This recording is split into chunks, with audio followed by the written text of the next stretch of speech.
Hello, nerds. Welcome to GeekBeast, part of the Geekish Network. This is your daily rundown of geek news by geeks like you. We cover the geek news beat and share our opinions. I'm your host, Chuck, and we got Randy. Say what's up to people, Randy. Yo, what's going on, Geek Beast? Chuck, what are we talking about tonight? Okay. So we got some more Marvel news to kick off the show. What is Jackie that? Chan's team is advising Marvel Spider-Man Brand New Day team. I So saw it's good. So maybe a lot of action in there. I wonder if Tom Holland's gonna do his own stunts. I don't think Tom Holland doing his own stunts. I don't think we want Tom Holland doing his own stunts. Why not? We Yeah, may want to do his own stunts. he may. I mean, if he's good, he's good. But I don't necessarily think we want Tom Holland doing his own Why stunts. not? Give me a reason why. Give me one reason why. I don't necessarily know if he would be good at doing his own stunts. How we know he hasn't been doing his own stunts? He might have done a couple He stunts might here have. and there. You know, if Tom Cruise can do stunts at 50 years old and Keanu Reeves can do some stunts, I'm pretty sure young ass Tom. Did Keanu actually do? He has done some stunts. Yes. I'm talking about in the last, like at the. I don't know. He says he did some stunts in John Wick. That could be just falling onto the ground. That may be just falling onto the ground. Yeah, I don't know. I don't know. I don't know what that entails. Michael Cera did his own stunts too. In what? In Scott Pilgrim. Oh, well, I mean. Scott Pilgrim. Now, this is stuntastic. He did something. They learned combat training. Everybody at Scott Pilgrim learned combat training. Tom Holland can learn.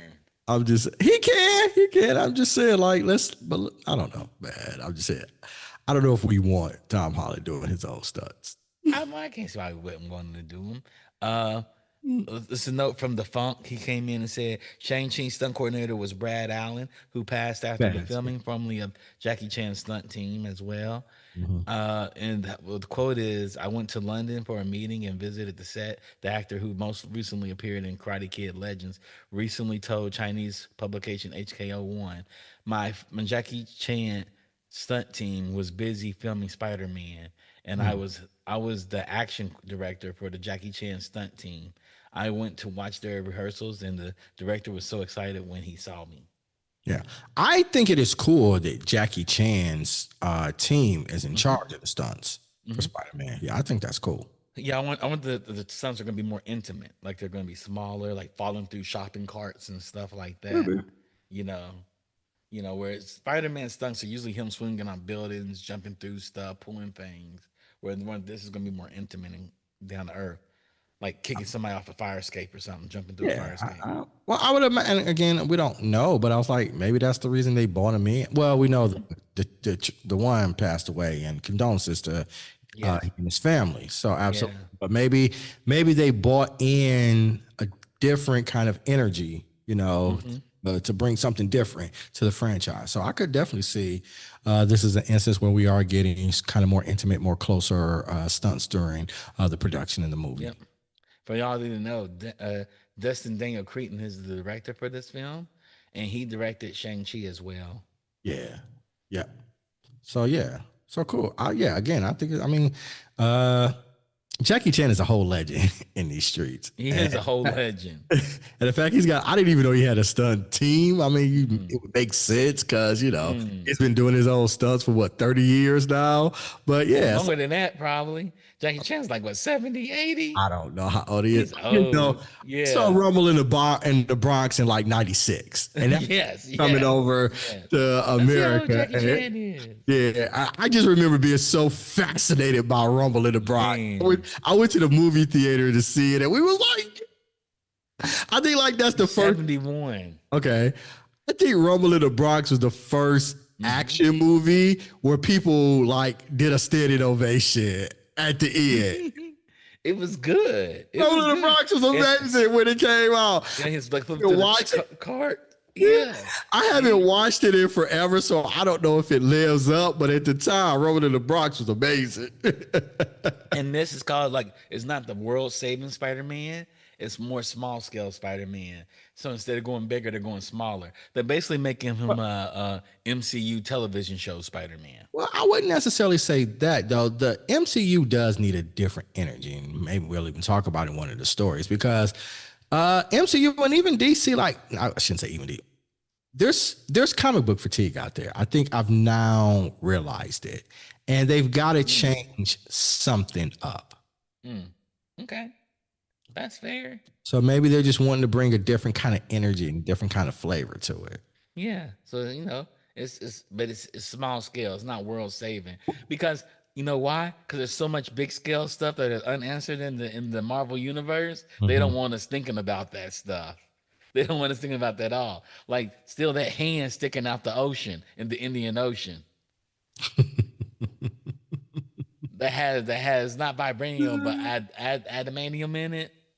Yeah. When is the release date for Spider-Man? Is it after Doomsday? Yeah, I think it's after Doomsday. Okay.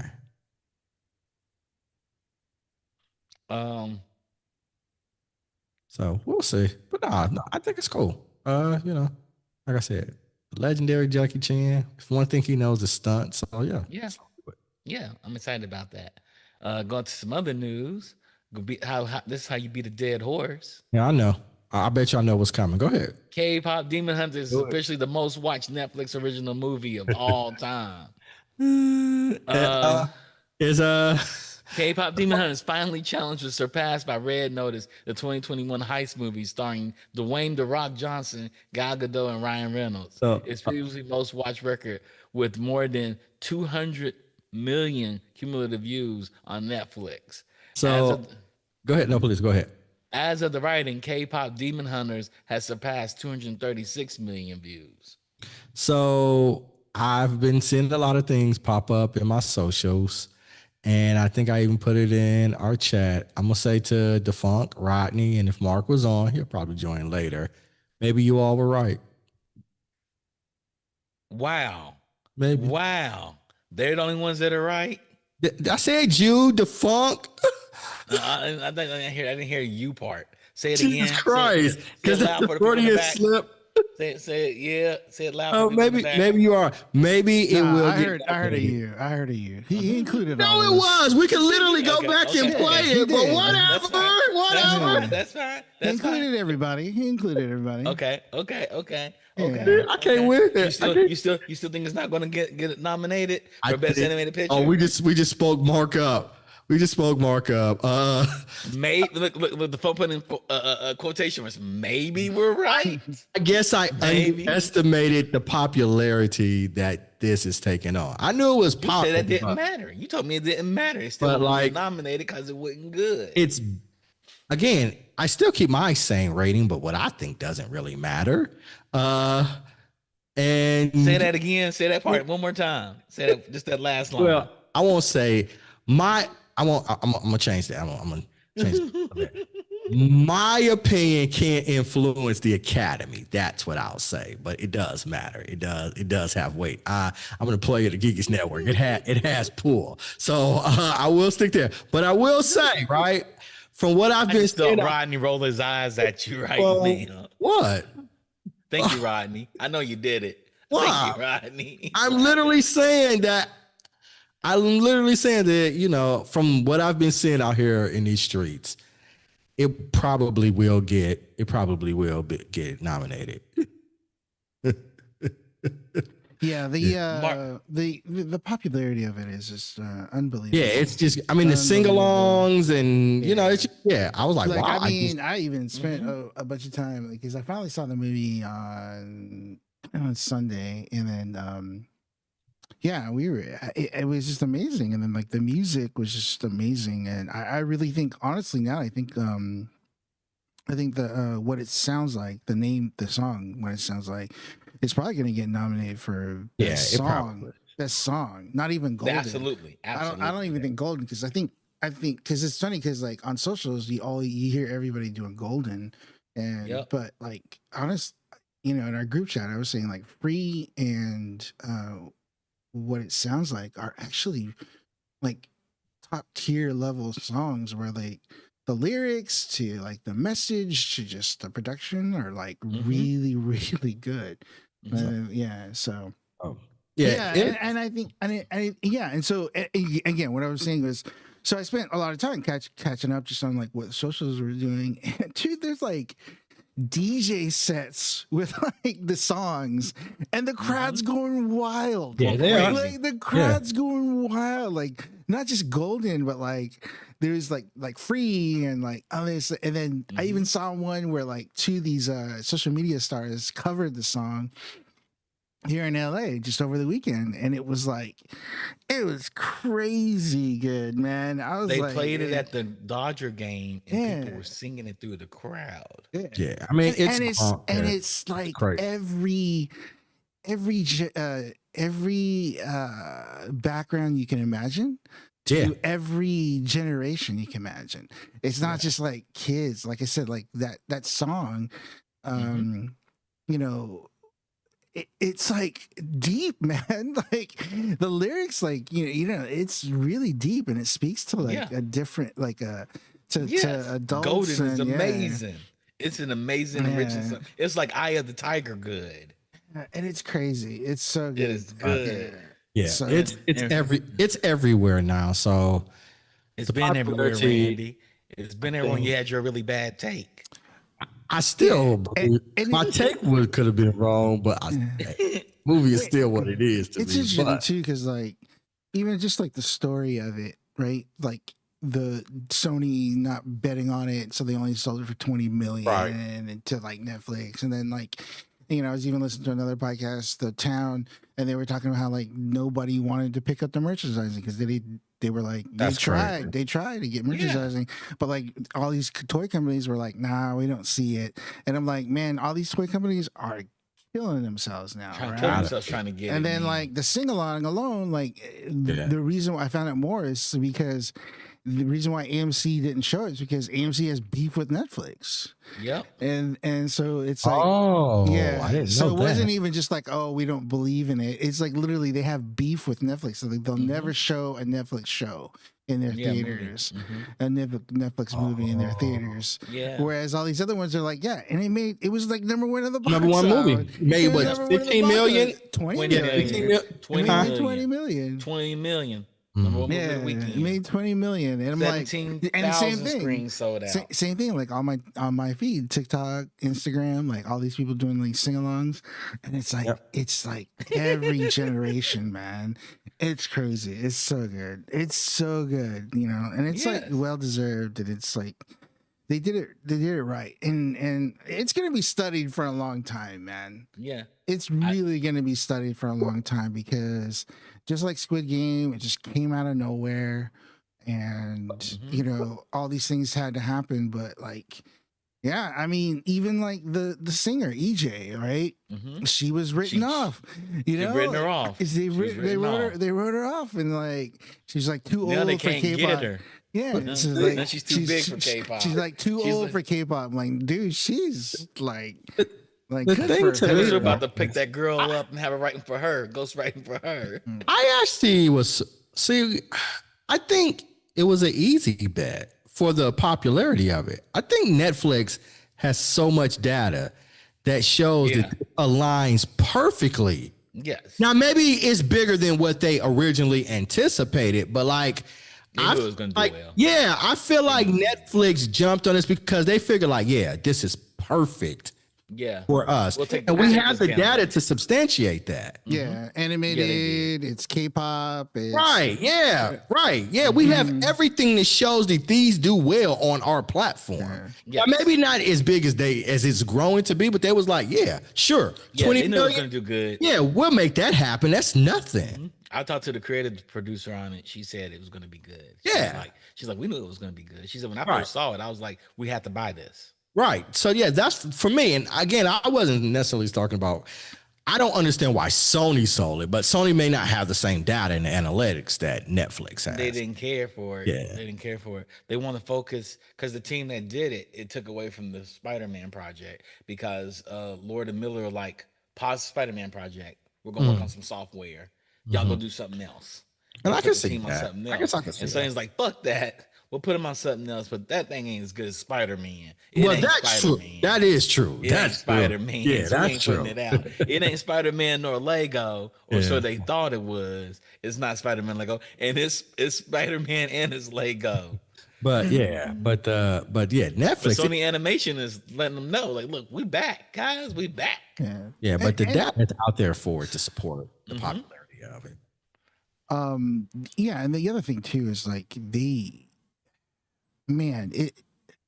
is so amazing to see how it's taken a life on its own, and a lot of it has to do with like social media too, right?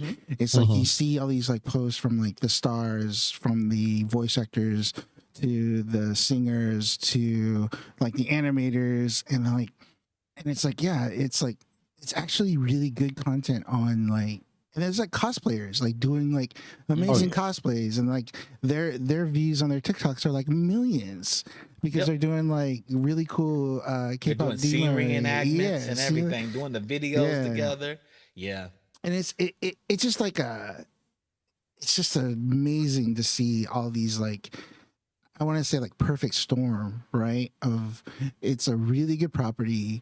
It was undersold. It was like undermarketed, but then just like between everybody believed in it, and it just like gained and gained and gained, and then like it's just continuing, and it's just like now it's just this juggernaut, you know. So it's really cool to see. Really, really cool to see the virality of it all, like how viral it went over.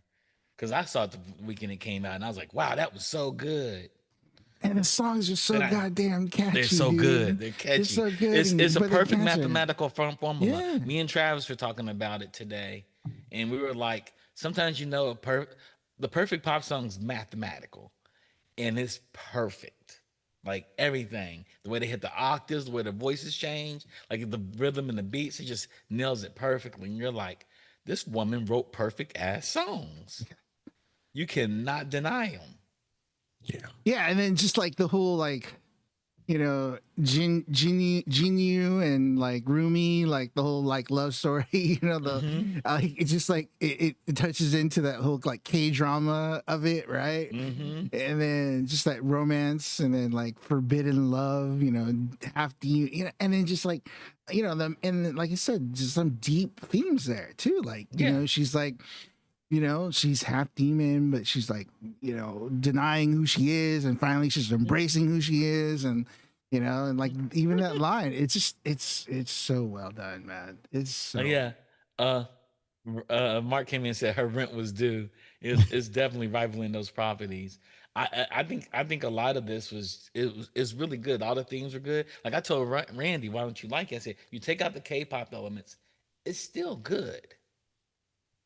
It's still good. It's still a good movie. You take out the K-pop songs, they could be R&B singers, they could be rap singers. It didn't even matter, and it still be good. You could replace the songs with songs that are probably not as good, and the movie would still be good. The animation is still good. Yes. Yeah. I think so. Yes. I think those songs just take it over the top. Though. But I also think they're too great. But I also feel like there's still this, as crazy as it sounds, I still think people underestimate the power of K-pop. Yes. I have another friend. He doesn't believe that K-pop is this popular. He's like, I don't think it's that popular in the world. I think all the views of this stuff is fake.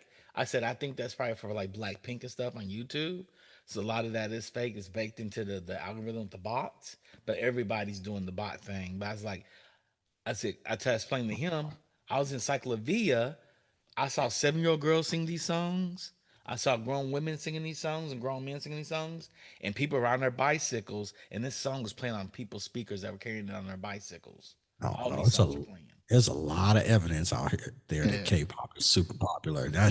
But what I mean though is that like, I mean, it's Sony, for instance, is like, yeah, they didn't fully believe that something of K-pop could be this viral or this popular, right?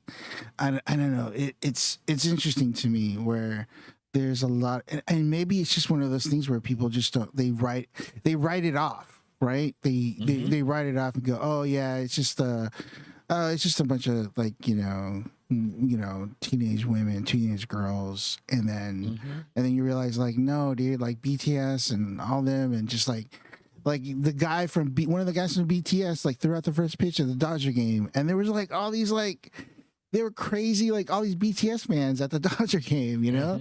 And then it's so anyways, it's so interesting. Yeah, it's so funny. I've been to KCON twice, and that's the convention for K-pop lovers, and it was filled with baddies of all ethnic groups. You know, I mean, it was like going to a Chris Brown concert. It was literally like going to a Chris Brown concert. You walk in, you're like, wow, is this what it's like? And they're grown women. It was like, you know, you have your tween girls. I expect to see them. But we went into the skybox, and there's grown women everywhere, excited for the K-pop stars to come out, both male and female. And it's like, this is interesting. They're like, it's R&B, it's pop R&B, it's 80s, 90s R&B. And the 80s and 90s R&B has always made people feel good. You know, it's the only time when people. What you doing? What are you doing over there, Randy? What are you over there doing? What are you looking up? I'm not looking up nothing. I'm listening to you. I'm just like, yeah, yeah. I couldn't be happier. I honestly couldn't be happy for the success for this stuff, and just like, hey man, more stuff we get, you know, like this, the better, you know. Yeah. I've literally been listening to the soundtrack like nonstop since I saw it's them. It's a good soundtrack. It's a good soundtrack. Free is a good song though too. Yeah, and that's not. I think it's really the funk good. called me out. He's like, you like the song with Nicki Minaj with Megan Thee Stallion. She's not on the record version of it though. She's not on the record version of it. The funk's like, Chuck needs to give Randy a second generation K-pop crash course. I do need to give him one. I do need to give him one. It's like 90s R&B. It's so good. It's so good.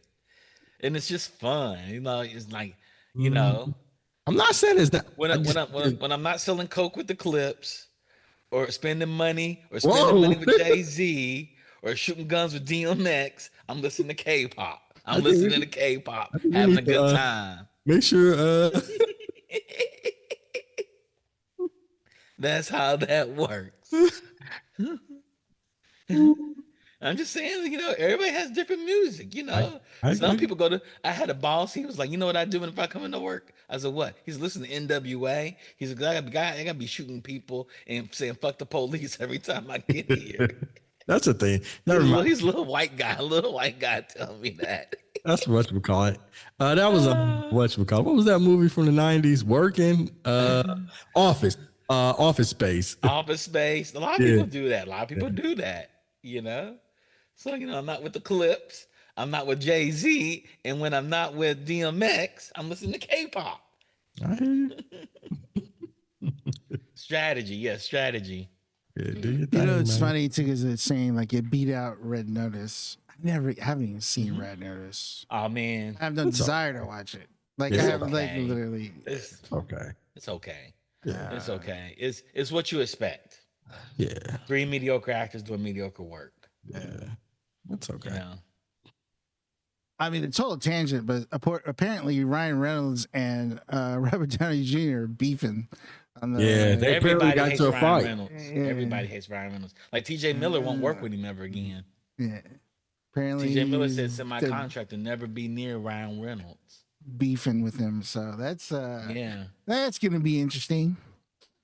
Yeah, like I heard Ryan Reynolds and Blake Lively are both monsters. They're monsters to deal with. I'm like, dang, that's interesting. That's what the internets are saying allegedly. Yeah, they're monsters. Only person I know that likes Ryan Reynolds is Little Rail because he saved his career. Oh, really? Little Rail saved? No, Ryan Reynolds saved Little Rail's career. Put him in a movie. Because there was a producer that said Little Rail he'll never work in Hollywood again. And apparently Ryan Reynolds hates that damn producer. Okay. Yeah, and Ryan, because he thought he didn't get the part, Little Rail didn't get the part, and Ryan Reynolds like he has to be in this part. It's the movie where he plays the video game. He's a video game character. Like Ryan Reynolds now has FU money. He does. He does. He doesn't care if he ever has to work in Hollywood again. So like, he told the producer, whatever. Ryan Yeah. Reynolds, Lil Rel tells that story. Ryan Reynolds saved his career. But Mm. TJ Miller tell you that Ryan Reynolds tried to destroy his career. He punched him on the set of But I mean, I don't want to make any Reynolds. TJ's a little. He's had a lot of issues with him being on sets too. who's that? Yeah, TJ But Miller. Of yeah, course he TJ Miller's has. had a lot of Oh issues being yeah. on the Oh set. yeah. There's Oh several yeah. people who said they will never work with him again. Work with him again too. Yeah. You But know. apparently Ryan Reynolds and Wesley Snipes hate each other too. Well, apparently Wesley was the cause of that one, though, right? For Blade 3. Blade 3, yeah, because they're trying to hand it off to Ryan Reynolds. They wanted to hand it off. There was some other rumors that, again, it's Hollywood, so you never know. There were some other rumors that Wesley didn't. Wesley came to the set inebriated just a few times. We'll put it like that. I don't want to cause no rumors. I can see that. Yeah. You know? I can see that. that. Booger Sugar apparently was kind of good for her. Allegedly. I don't know how true that is. I don't know how true, but there's some rumors out there saying it. They apparently to Wesley Snipes' story is they said they're going to continue the series, make movies 4, 5, and 6, but they wanted to do it. Ryan Reynolds. The transition was definitely there. Yeah, and it failed. The transition, but he didn't know it until he was shooting it. Wesley didn't know it until he was shooting it. I don't know how much of that. I don't know. I mean, I can see a producer not telling him that the transition's coming and give him his lines to the script. It's kind of like how they did. They did Holly Berry for the James Bond movie when she signed the contract. Mm-hmm. She didn't know what she was in for. They flipped the script on her, so I can see.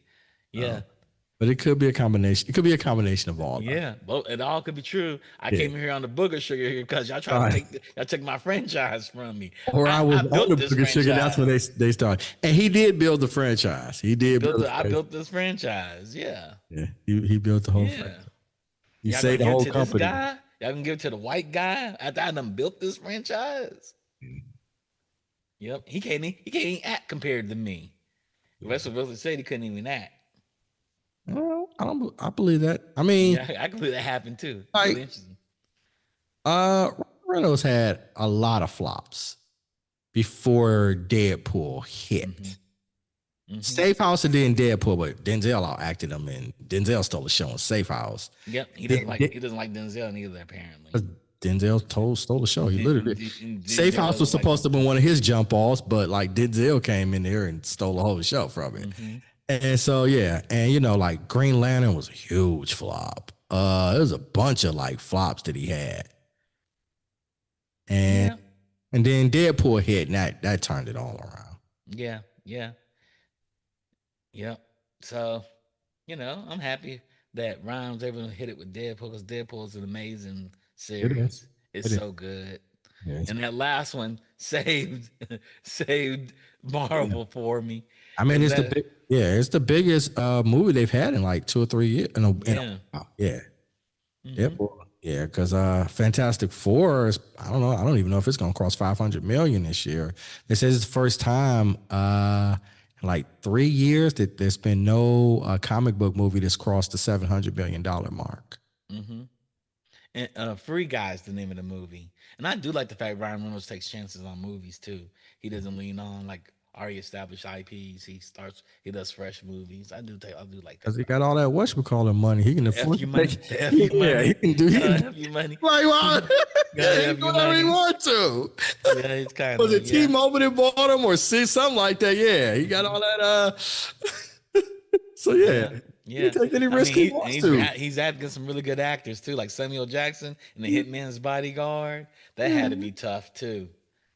Being second fiddle to Samuel Jackson. I heard Samuel Jackson's hard to work with too. You better come with it. If you don't come, you don't come at all. Yeah, Sam is. Yeah, everybody says that. Sam is a whole beast. Yeah, like you need to leave the set. You're not doing your job. It's Leo and Jamie Foxx were talking about it on the set of Django. And they were like, we just sat back and watched Sam cook. Mm-hmm. And it was like Sam kill a scene, take a take, be talking ish with you, jump back into the scene like no preparation, no nothing. Just it's like, yeah. Mint Mobile. That's Mint Mobile. Yeah, that's what it is. Whatever it Mint. is. Yeah. Yeah. Uh, Gamescom happened last week.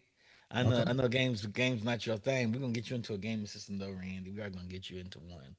The big reveal trailers. They had a lot of big reveal trailers last week. Fallout season 2. We're gonna go to the TV shows. Fallout season 2 trailer showed a teaser showed at Gamescom. Yeah. And man, Walton Goggins does no wrong. No, Does no wrong. he's a beast. Does no wrong. He's probably Yeah. he's gonna be in my top 10 soon. I just started turn on Righteous Gemstones, You know, and I was like, I was not ready for this. You know, I've never seen him miss. I've always been a fan of his since The Shield. So he was in The Shield originally. Shield is like, I never saw The Shield, and everybody told me I should watch it. It was good. Oh The Shield kicked off. Shield It kicked so off. FX. Yeah, the Shield was real good. Shield is so. It was good. ahead of its time. I think he's that's one why of the main characters. He's It's super dark, but it is super. Everybody said The Shield is good. I think the reason it doesn't get the claim because it kind of was ahead of its time. Mm-hmm. Yeah, everybody. I think it was like the very beginning of like peak TV. But that's what I'm saying, right? Yeah, it was. Yeah, people didn't know really what to do with it. It's like, wow, this is great. And then he did Justified right after that. And Justified's really great too.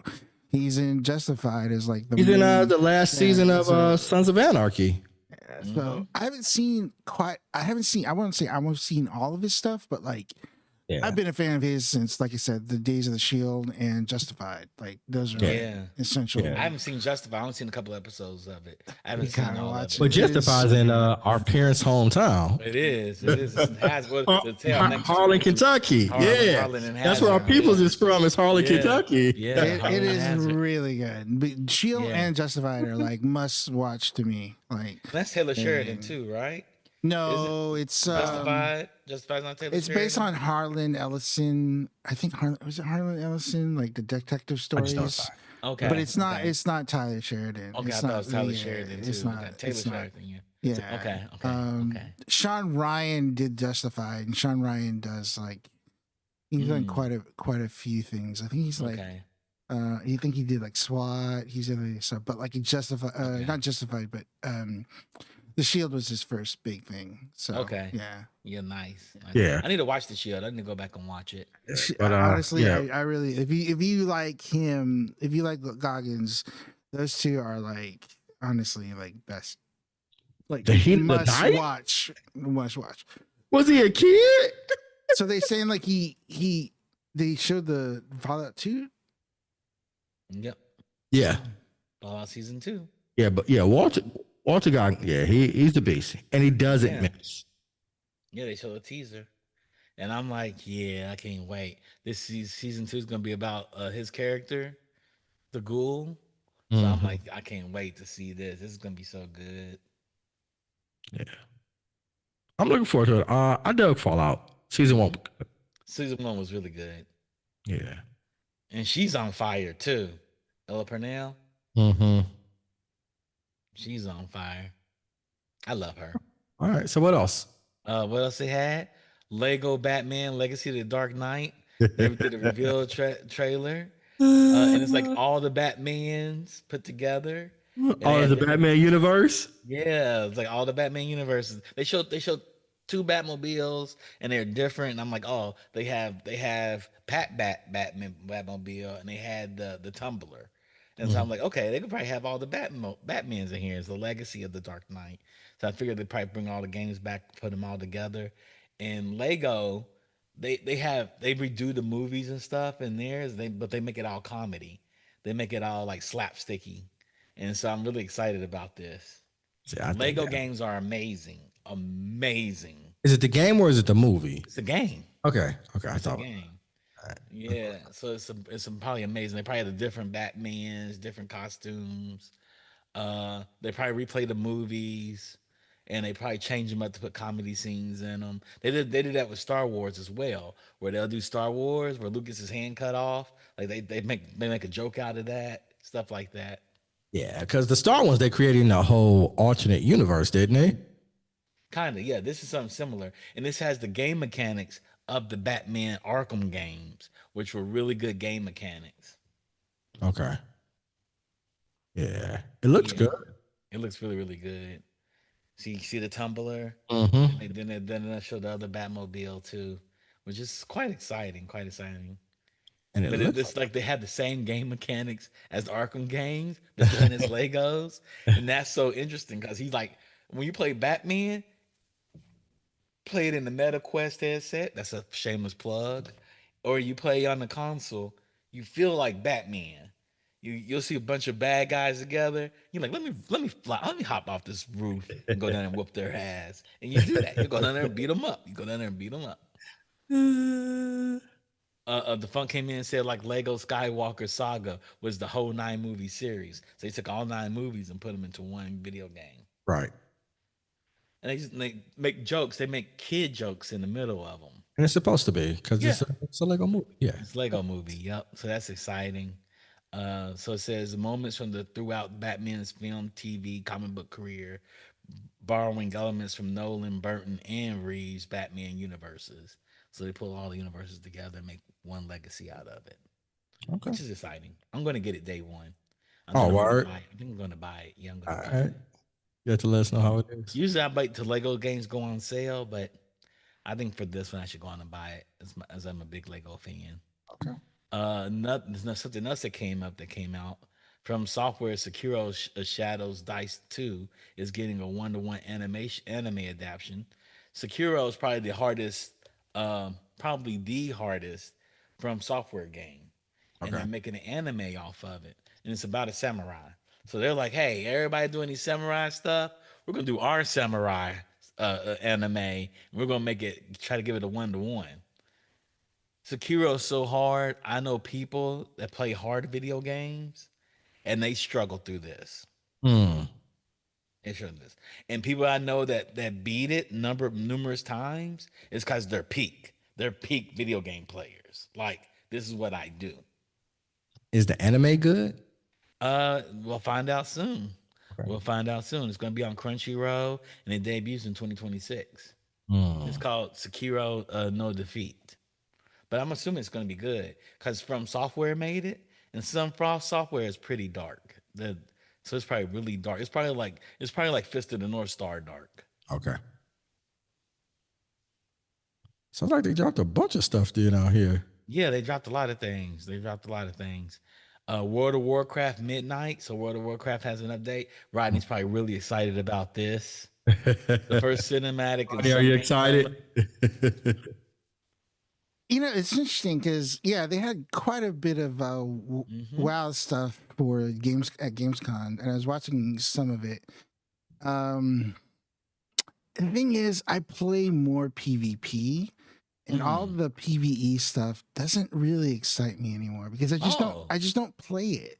So a lot of this stuff, like the trailers and stuff, it's all PvE stuff, player versus environment. So like raids, dungeons. I'm more interested in the PvP aspect, and they're not developed. They're like kind of forgetting, but there is one element that they're doing, which is going to be really interesting, which is like, I think is definitely going to be the trend going forward. We talked about this a lot, is they introduce player housing. So you can basically create your own house and decorate it however you want. But then I already watched them. They did some like live streams where like people were playing it like, during the event, and people are already making like mini games within their player thing. So I could see where it's gonna, and this is sort of the trend, right? We see it with Fortnite Creative, with Battlefield 6 Portal, Roblox, and now WoW. It's like all these games are, especially these long-term sort of like living service games, are allowing the user base to create their own games within the game. So I think that has a lot of potential, and that'd be really cool because it's essentially like Minecraft. You build your own little thing and inside WoW, So it's like it's finally in there, and it's like it's interesting. So I do like the fact that they, instead of like every 2 years an expansion, they're now doing like every year to like 18 months expansion. So I do like that. So there is a lot of content that's like being pushed, and it does look good, but also it's like I don't know. I think there's like this lingering sort of itch in the back of my head of like they have this whole World Within saga, the World Soul saga they call it, and it's building up to being like this massive event because they're doing like an expansion every year, and so are they going to introduce World of Warcraft 2 like at the end of this? So that'll be really interesting to see. But yeah, yeah. yeah. You don't think they just continue this world? Say we're going to change it to World of Warcraft world or something universe, I think expanding universe. I mean, you think of how long the game's been out, right? It's like 20 plus years. 20 years. 20 plus years, yeah. and like I think the argument to make World of Warcraft 2 is just to update the engine, right?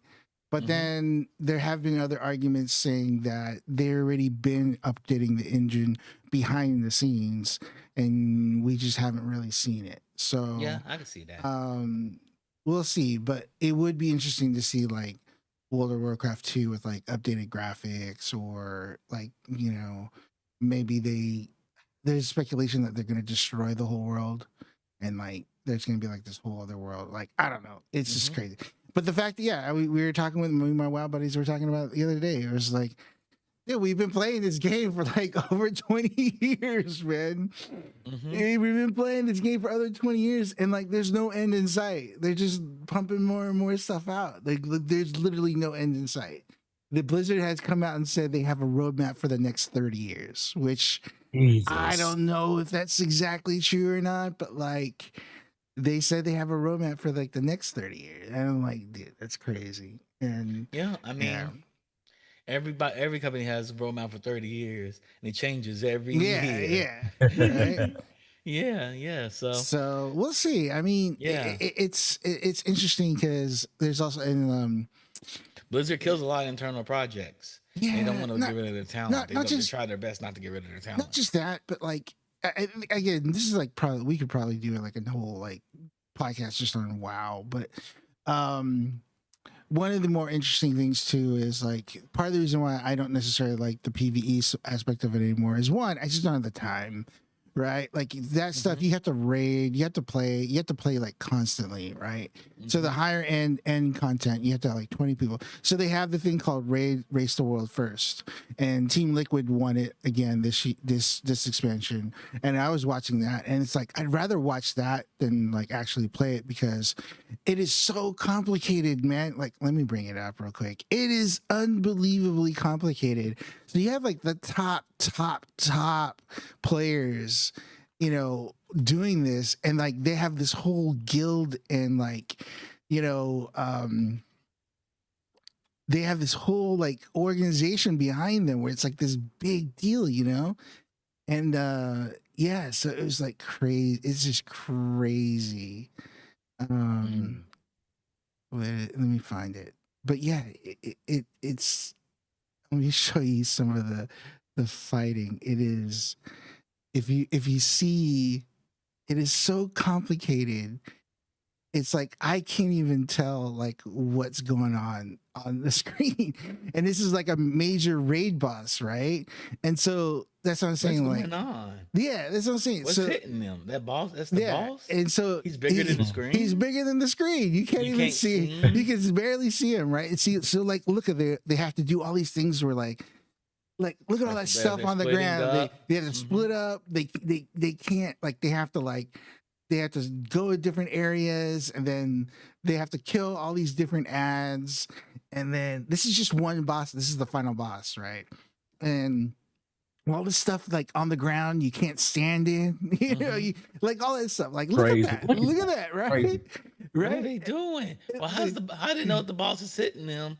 And you can't even see the boss's attacks. You're just sitting there just hitting buttons. So that's what I'm saying. So that's another reason why, I mean, again, this will be my last thing, but like that's part of the reason why it is so it's again, the game's been out for like 20 plus years. So you have this like ability and spell bloat because they keep adding new spells. They keep every boss is like way more complicated than the last, and you get to this point where like, yo, I'm old, man. What's going on? I can't do this. You know what I mean? The green stuff attacking them. I know the blue portal holes. Yeah, see, that's right. And see, people, almost everybody's dead. Yeah, and it's killed everybody that fast. See, and then there's like all these like, yeah, and then they have to spread out, but then they have to come to the middle. It's just, and it's like, it's crazy cool to watch, especially if, you know, like I know the game, so it's like, it's really cool to watch, but like, I could never do this. You know what I mean? Like, I could never. You guys, my doorbell's ringing. Y'all keep talking. Oh, okay. I could never do this. Like, look at this, like, Randy. It's like, I look crazy. And as a video, even it's not gonna play, I'm like, this is crazy. Right? It's like, and it's like, dude, you have to like, and so it's really cool, the race to world first, because like they have these like top end guilds from like all over the world are trying to be the first one to kill the boss. Okay. So it's not just, so this is the last boss, but there's like 9 other bosses before it, so they have to clear the whole thing, and they're considered, they win. And it's like so highly competitive where like you have like millions of people watching it on stream, and they raise all this money for charity. They usually have a charity thing going, but they have all these massive sponsors like Coinbase to like AT&T to all this stuff, and they have this full-on production. Like there's 20 players, and they're switching back and forth between them and all this stuff. And it's like a really big deal, and it's really cool. Don't get me wrong, like it's really cool. But like my days of playing, yeah. So like this is crazy. The screen. What's going on? Yeah, right. And then you gotta fly. Then you gotta fly, and then like you fly to this other spot. See, there's the boss right there. But then you fly. You have to fly through these things. And I was watching this, and it was crazy because it was so close. This is Liquid, and then the other guild was Echo, and they're in Europe. So they were like neck and neck. And then there was another one called Method in Europe, and they were really close too. So and then. See, this is not even a boss. This is just like one of his minions, right? And you have to like fight these like mini, you know, bosses just to fight the boss. And it's like different phases. Like, look all that stuff on the screen. You got to like keep track of all that. So you have healers, you have DPS. It is unbelievably crazy. And then it was funny because like my friend, we were talking about it, like just chatting, and we were following it. It is, man. I mean, back in the day when I used to raid like this, it wasn't this complicated. And that's what I was saying. Clicking. Yeah. So it wasn't this complicated at all. It was literally like a boss in the middle, and there's like 40 of you, and then you play. And it's like, yeah, there's a lot of coordination, but this is like a whole nother level. And then like my friend mentioned to me, he's like, yeah, dude. He's like, yeah, I really kind of like watching this kind of makes me miss raiding. And I'm like, dude, we could not keep up with this. There's no way we could, like, the way we that's the enemy right there they're fighting? Yeah. So they gotta fly. Yeah, it is unbelievable. And then like they finally beat it, and they beat it. But yeah, anyways, I know I'm going off this like long ass tangent, but like going off, like, yeah, they had a lot of content. Talking about at WoW, you know, at Gamescom. They were really pushing the next expansion, which is called Midnight. Group 1, Group 2, Group 3, Group 4. Yeah. It's all crazy. The players playing together. Yeah, there's 20 people in the raid. So back in the day, there used to be 40. So when I first started playing, when I was raiding, it was 40-man raids. That sounds like it's fun because you're talking to each other, right? Yeah, you're talking to each other. You're in a guild. It was like a full-time job. I was like a manager, dude. I was like, I was like a guild leader, and I was like, I really felt like it was a manager. I was like a manager because I was like, yeah, you had to like manage like 40 different people and to get together, and you have to schedule it. You have to do this stuff. WoW is this whole fucking thing, man. It is just, oh man, it is crazy. It is crazy how much of like a whole other world. And they gotta be scared of Larian, because Larian came out with Baldur's Gate 3, and it's. I mean, I think what they're really scared of is Riot's MMO. So Riot is working on an MMO, and I think just the amount of League of Legends fan players, they're afraid of Riot's MMO. I think, and I think that's another reason why they're trying to pump out as much content as possible, because Riot's MMO, just if they do it right, will kill WoW. I really do believe it, just because there's so many more people that play League that will jump onto Riot's MMO. Just because of like the Riot lore. It'd have all the, and they have just as much lore, if not more lore, in the League of Legends world. And they'll put that into it and all those hero characters. Yep. There's so many League of Legends Riot fanboys. I honestly think there's way more than WoW fanboys. And how many hero characters are in Riot? There's like 180 something. There's tons. There's this one video I watched where the guy was speculating on Riot's MMO, and he just explained just the lore. And I was like, I had no idea the lore went that deep. I had no idea, and it's really, really deep. But yeah, I really do think that if anything's gonna kill WoW, because a lot of people have fucking tried to kill WoW, but if anything was gonna kill WoW, it's gonna be Riot's MMO. Just by the sheer amount of Riot League of Legends fanboys, who will kill. And it'll be a bunch of people that like never played MMOs before, and they'll jump on it and they'll just play it, and it'll be that is if they do it well. There could be a world where like it comes out and it's just horrible, and maybe that's the reason why it's taking so long. They're just trying to make sure it's perfect, but we'll see. Anyways, I'm done. I went off my little WoW rant. Oh, that's what's up. But yeah, I'm just looking at the League of Legends. 171 champion characters, 171 champions. You put lore around them. You build your own champion. Yeah, people get into that, and all the characters have their own stories and stuff, their own worlds. That's kind of why I miss Arcane, because they could explore a lot of these characters. They could, and I thought they were maybe just not at the same scale as on Arcane. I don't know. We don't know. Nobody knows.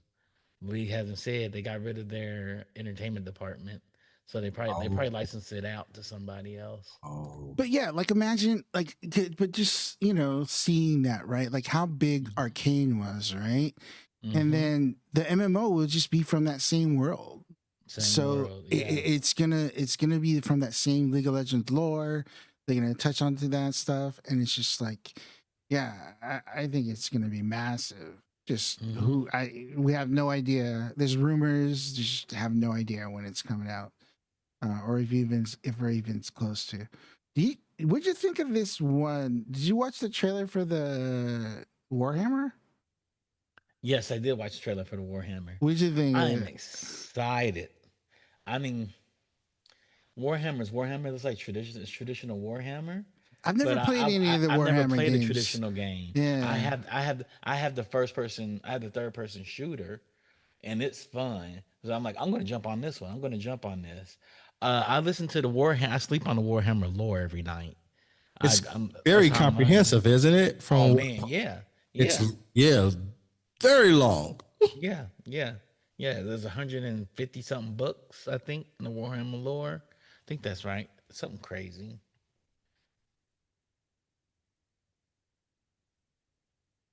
Yeah, this looks good. Yeah, I'm gonna get it. I'm gonna definitely get it. I don't play RTSs that often, but I'm curious about this one. I do like RTSs though. I do like them. There are hundreds of potential thousands of books, apparently. 370 novels. So there's 370 novels. I can't wait to see what Henry Cavill's going to do with it. Yeah, that'll be interesting. I'm quite excited. He's probably going to quit everything to work on this. He should. He should really concentrate on one thing, the producer. Right? He's like the producer of it for Amazon. They're going to put like $1 billion at it. So why wouldn't he? I don't have to do anything else. So I'm excited about this because I do like RTSs. I'm not really good in all of them. We have one on the Meta Quest I play a lot, and I'm like, man, this is great. This is great. We also have Demio too, which is Dungeons and Dragons on the Meta Quest. Basically, it's like Dungeons and Dragons. Yo, Demio is amazing. yo. They don't have the quest system like Dungeons and Dragons, but you can play like you go around and you have your little piece and you move your little piece and you play with people and you got cast spells, play cards, roll dice. It's so much fun. It's so much fun. You know, you'd have told my younger self that this was going to happen. And I'd be working on stuff like this. I would probably been freaking out as a kid because it's dope. It's dope. Um, I'm excited about this. I do. I'm not going to ever get into Warhammer because I have a thing with collecting plastic in my house. Would you think you're And about some more? oh man, you play Warhammer, you get to be take the miniatures and you Miniatures, print them out yeah. and you paint them and you dress them up. I had an ex coworker, and he was one of my designers. He had 30,000 pieces in storage. Jesus. In storage? In Wow. storage. In storage. He says he has 30,000 Warhammer pieces. Because He's he been can't playing since keep. he's Because he can't. But he probably can't can't put them in keep. the house. And then he can't keep up with all like just all that stuff, right? Like he probably a lot of them aren't even painted, right? He's just No, he says everything is painted. Dude, that's crazy.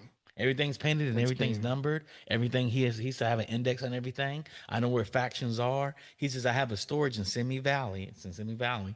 He says I have everything like organized and I know where to go. So when I do play Warhammer, I go in there and pull off which shelves, which one I'm gonna do. He said I have he knows the tool cabinets that have all the tools in them.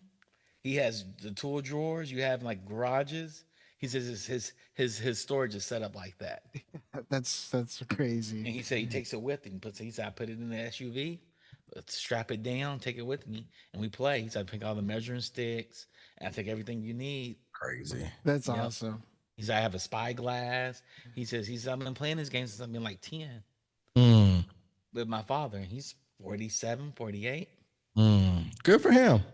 He said that's what he does. He said I have two sons. He said I started them off at 8, 7, and 8. And he says all we do is paint every miniature, and you trade miniatures with people. You trade fashions with people. Yep, knows which characters are which. Label. You label everything. And I felt that way when I play Star Wars, and I play the Star Wars fighter game. And I have another coworker I work with now.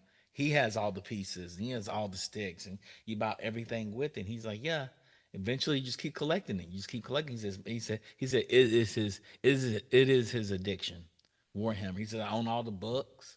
He said I read all the fan fiction. It's an interesting world. That world is interesting. We definitely should have him on when the TV show comes out. Yeah, we probably have to create a whole podcast for it. We probably really do need to create a whole podcast. Anybody in the waiting room, Rodney? Yeah. For us? Right, Kai and Courtney. Okay, bring them in. Yeah. Yeah.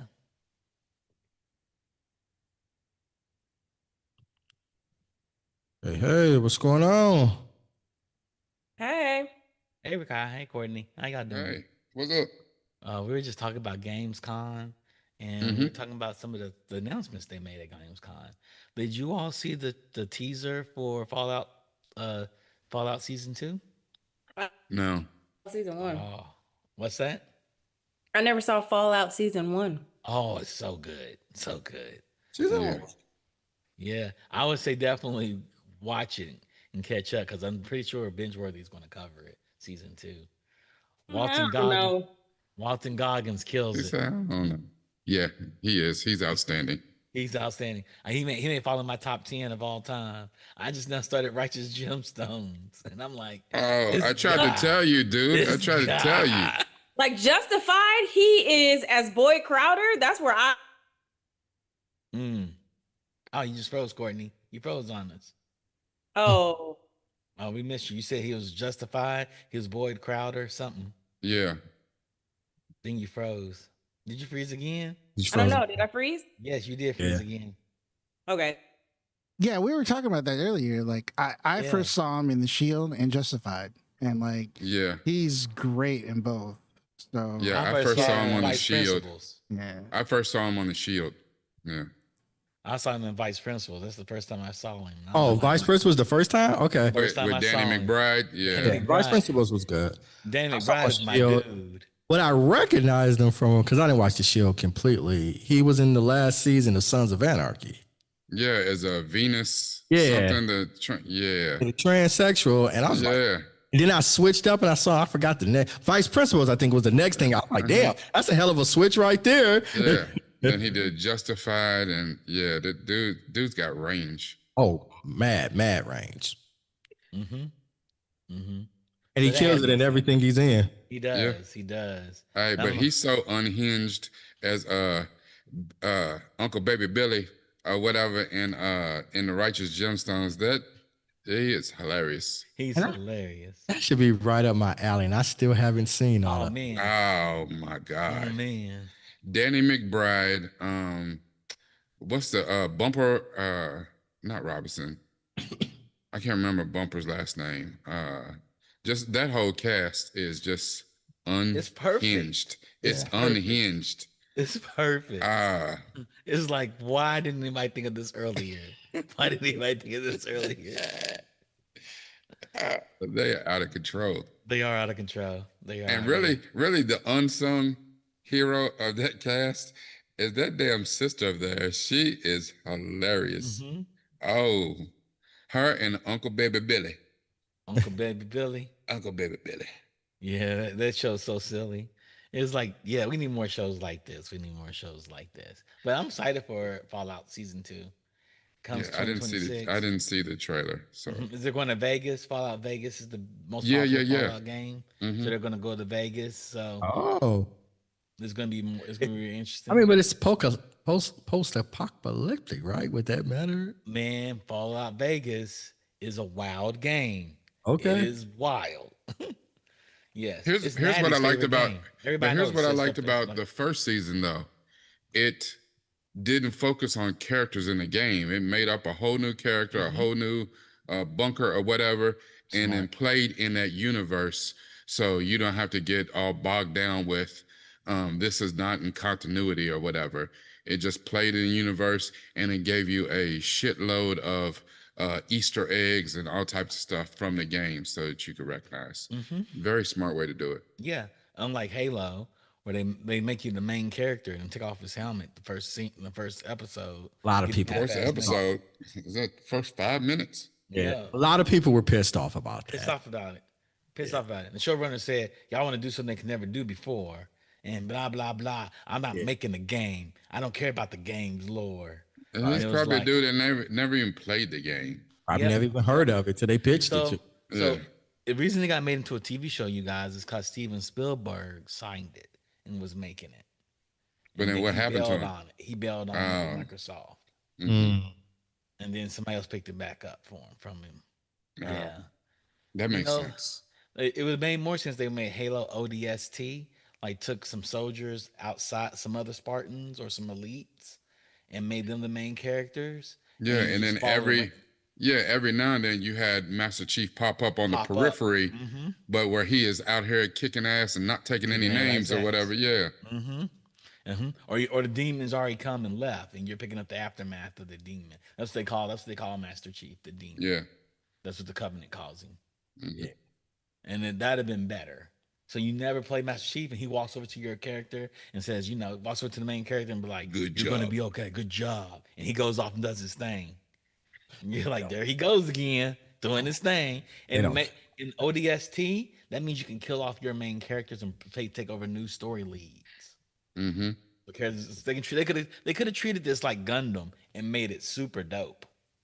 You could have had somebody, the main character could have been a highly motivated ODST member who their whole goal in life is just to be one of Master Chief's main squad. Like they want to whoop ass so they get to fight alongside him. Just fight alongside him. Kind of like what Kaiju number 8 is doing. Yes, they could have done that. There's a number of things they could have done. Sign them to another Spartan. Their Spartan gets killed, and Master Chief is still out here. They have vengeance stories against Master Chief. My Spartan got killed, and you're still here. There's a lot of things they could have done. They could have made Halo badass, but they don't care. They didn't care. Like you said, Randy, they didn't care. And then they try to act confused when the shit gets canceled. And low ass ratings. Or blame fans, right? Or blame fans like nobody was watching it because you made a shit show. You made a terrible show. You made it bad. Yep. I don't know. It's a double-edged sword because there have been several things that we've seen. Like, I don't know what the hell he's talking about. They said that Miss Marvel was bad. They said that the Marvels movie was bad. That was good. Those were great. Yeah, those are good. They canceled. What's her girl? Moon Girl and Devil Dinosaur. That was absolutely great. Both seasons. Yes. They say diehard Marvel fans didn't like it. Of course not. It's a children's cartoon. It's a children's cartoon.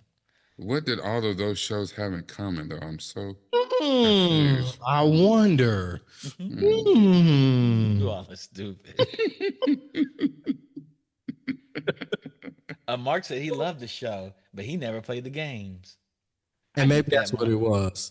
Well, here's the thing. I never played the games either, for real. I've seen them, but I was never an Xbox person. I was diehard PlayStation or Nintendo or something. So I never played the games, but I've seen the games. I understood the lore and who Halo, Master Chief and all that type shit was. I gave the shows a chance. I watched both seasons. Yeah, to say I loved it or I liked it, that is... It's just bad storytelling, too. What are you talking about, Halo? Yeah. The second season was better. They tried, but it felt like it. It felt like a try. It's almost like they went in season one, it's like, we don't give a shit. We're going to make this money, And then when they got the criticism, it's like season two, they're like, okay, let's try a little bit, guys. It's too late then. You're a day late and a dollar short. Well, they messed up the series when they took off his mask in the first episode. Yeah. Even somebody who doesn't play the game, I knew that. I was like, what the hell what is going on? That was a purposeful done thing by the developer because they said, you're Master Chief. Stupid. You're embodying him. So we didn't want to show Then why the hell are we looking at Pablo Schreiber then?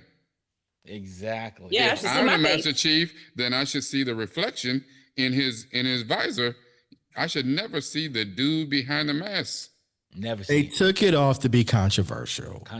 Yeah. That's what they took it off for. They took it off to kind of compete with the Mandalorian, because they were trying to stand out and be different. Because I think that they considered that character similar. Pedro Pascal's character, like he didn't take it off until like the end of season 1 for like 1 minute, and then he put it back on, and I think he took it off again in order to save Grogu, and then he never took it off again.